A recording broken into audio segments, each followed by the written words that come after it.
Building a Happy Home by Pastor William and Virginia Fagal. The pastor speaks on growing older gracefully. Although most of what is said and written on the subject of marriage has to do with young people, it properly involves people of all ages, since marriage is a union for life. All happy young couples should keep in mind that if the Lord permits them life, the time will someday come when they will be old. A few days ago, a dear old lady, almost 90 years old, but with mind keen and strong, laughingly confessed to me, "I never believed that I would ever become elderly. When I was young, I sometimes used to make fun of older people, foolishly thinking that I always would be young. Now, as I hobble about, I sometimes find myself wondering whether this could really be me." It is a beautiful thing to see a couple who, having shared their love through life, come to the sunset years together with appreciation, respect, and devotion for each other as strong as ever. It is unfortunate to see a couple in these same sunset years taking each other for granted, or even snarling and growling at each other, showing each other no consideration or kindness. Usually, such an attitude in a marriage has prevailed for many years, growing in intensity with the passing of time. Marriage in the older years should be a wonderful companionship. Life is different now from what it was in youth. The responsibilities are not the same, for the children have grown up and formed homes of their own. Life now is filled with happy memories, and the hopes for the future are not so much hopes of personal accomplishment as they once were, but now are bound up in the strong and promising lives of children and grandchildren. One of the country's leading marriage counselors recently published this story.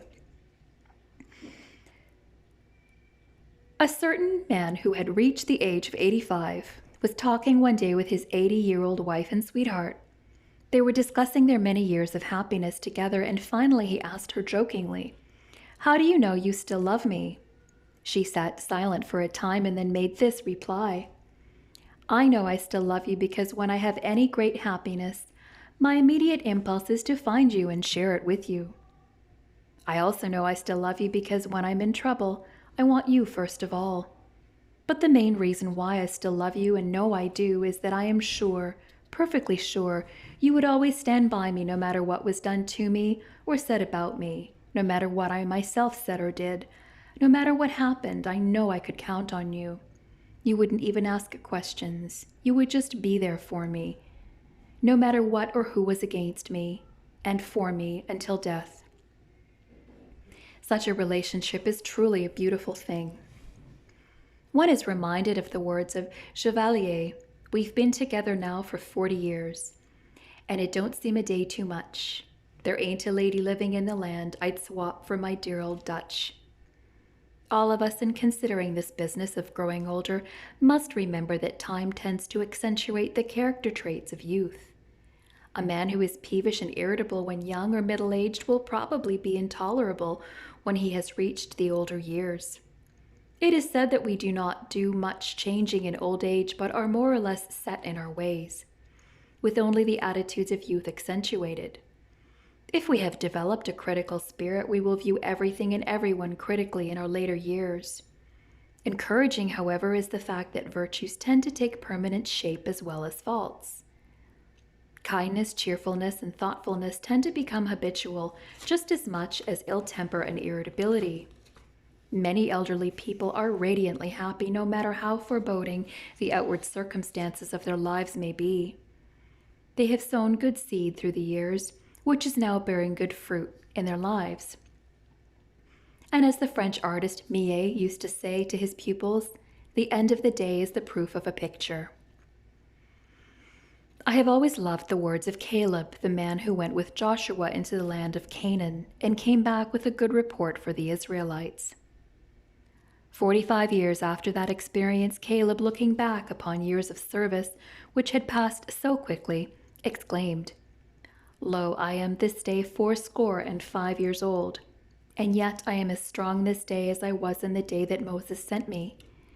As my strength was then, even so is my strength now, for war both to go out and to come in. Joshua 14:10 and 11. He was not speaking these words because he was preparing to die or even considering the laying down of his burdens. Rather, he was presenting himself to Joshua with a request for an inheritance in the land of Canaan, so that he might be able to go on in his service for the Lord.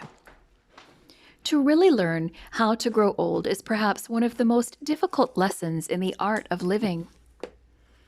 Many look to their sunset years as something to be dreaded and held off as long as possible. Why should humanity feel this way? Ripe fruit is sweeter far than green fruit. Harvest time is a happier and more rewarding time than seed time. The completion of a job well done is more satisfying than a launching of the project. And so it would seem that old age ought to be happier, more satisfying and rewarding than youth. And if that logic still sounds strange, then notice these words. The hoary head is a crown of glory, if it be found in the way of righteousness. Proverbs 16:31. And again, with the ancient is wisdom, and in length of days understanding. Job 12:12. It is remarkable what some men have accomplished even after they have reached the age usually considered to be that of retirement. Goethe finished the opera Faust when he was 82 years of age. The astronomer Galileo was 73 years old when he made some of his greatest discoveries. Socrates began to study music at the age of 80. Cato influenced the world more after he was 80 than in all his earlier years. The great astronomer Sir William Herschel was still working at the age of 80, and in 1781 he discovered the planet Uranus. John Wesley was 86 years old before he became conscious of the infirmities of many years. He used to preach twice a day and continued to do so even when his body was so frail that 2 ministers had to stand in the pulpit with him, practically holding him up so that he could preach. But all who heard him in those years said that his messages were unusually fine and that he evidenced a heartwarming sense of humor about his infirmities. These men all seemed to think, along with Longfellow, that age is opportunity no less than youth itself, though in another dress.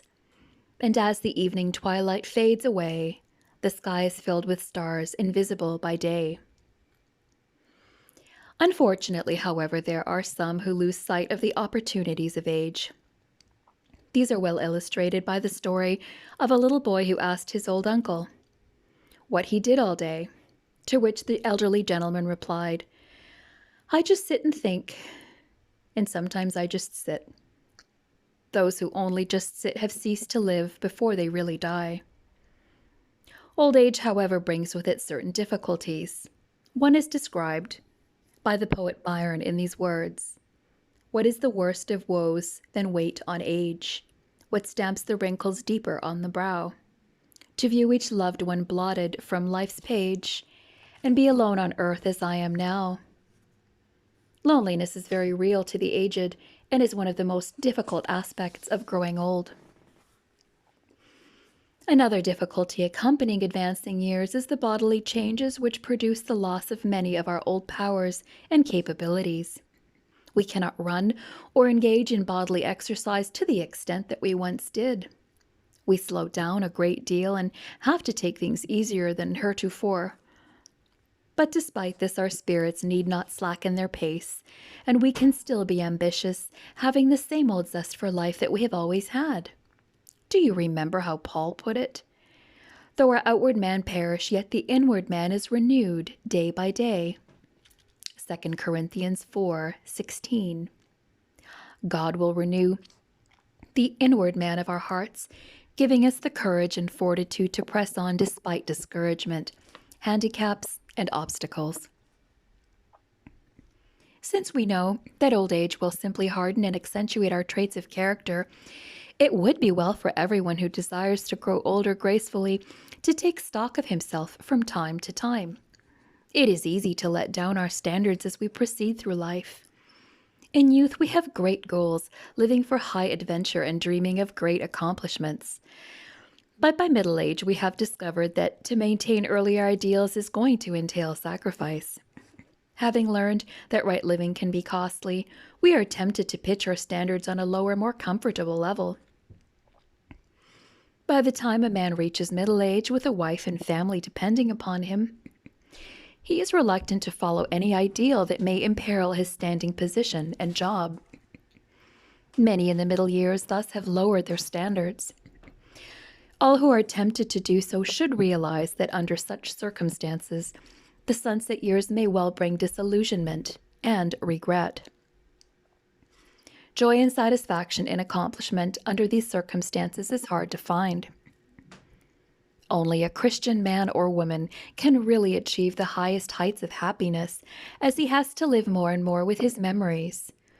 Let him who would grow older gracefully maintain his high standards through the years, principally because they are the standards of a sacred book in which he believes, and of a holy life he has taken as his example in all things.